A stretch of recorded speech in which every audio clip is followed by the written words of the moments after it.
Chapter 30, Dusty Crossroads. The neon vacancy sign buzzed with tired electricity as the wind swept across the flat Kansas plain, kicking dust along the cracked parking lot of the Trails End Motel. A place like this didn't promise comfort, just four walls, a bed, and maybe a lukewarm shower if the plumbing cooperated. Detective Angela Lacey tightened her coat around her shoulders, glancing up at the flickering overhead light. She looked over at Dakota Brown, who was already approaching the front office with that signature long-legged stride and a jaw set like granite. They weren't here for the scenery.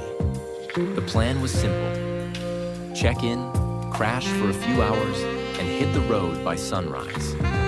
Billings, Montana was still a day and a half away, and if Lieutenant Paseo was right, Joseph Weinstein's sister might be the last person alive who could tell them why someone was hunting down her brother, and who might be next.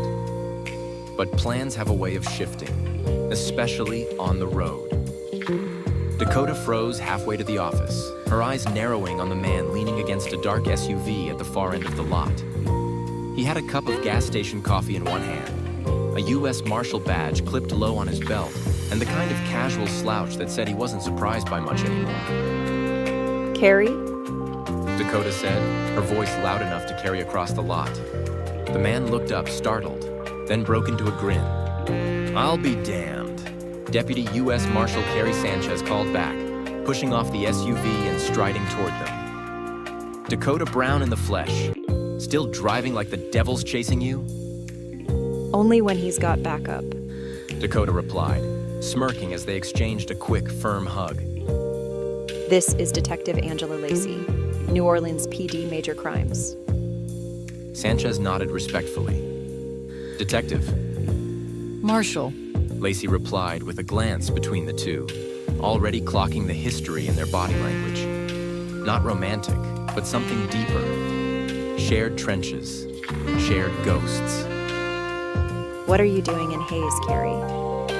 Dakota asked, crossing her arms. Don't tell me you just happened to pull off I-70 for the continental breakfast. "I'm working," he said, all humor vanishing from his face. "Tracking a guy who shouldn't be out." Dakota raised an eyebrow. Who? "Kevin Durant." Dakota blinked. The guy who went down for those armed robberies in New Orleans? "That's the one. BOP screwed up the paperwork and dumped him out 2 weeks early. By the time they realized, he was already off the grid." Dakota exhaled hard. You think he's heading west? "Probably," Carrie replied. "Got a tip he was seen in Salina 3 nights ago. Word is he's got help. Family, maybe. Someone with cash and no conscience." Lacey looked at Dakota. Small world. Yeah, Dakota said slowly. we're not just passing through either. We're on the trail of a red-headed man, suspected of multiple homicides.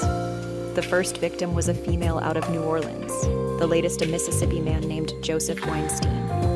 Maybe one or two others as well. We think that they're all connected. Just how, we don't yet. This is why we're headed to Montana. Weinstein's sister might have answers. "I'm holed up here tonight," Carrie said, jerking his thumb toward room 6. "If Durant's moving, he's moving fast. I'll leave before dawn. Maybe I'll sniff out a trail you can use." You always did have a nose for trouble. Dakota said with a grin. "And you always brought it with you," Carrie shot back. The three stood in silence for a beat, the hum of the motel sign the only sound for miles. We'll check in, get 4 hours of sleep, then roll. Lacey said. Montana's not going to wait for us. Stay sharp. Dakota warned. Durant's unpredictable. "If you find your killer first, call me. If I find Durant, I'll do the same." Dakota nodded. Good hunting, partner. He gave her a mock salute and turned back toward his room, boots crunching against gravel.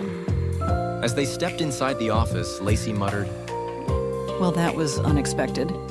Yeah, Dakota replied, eyes still lingering on the darkness beyond the lot.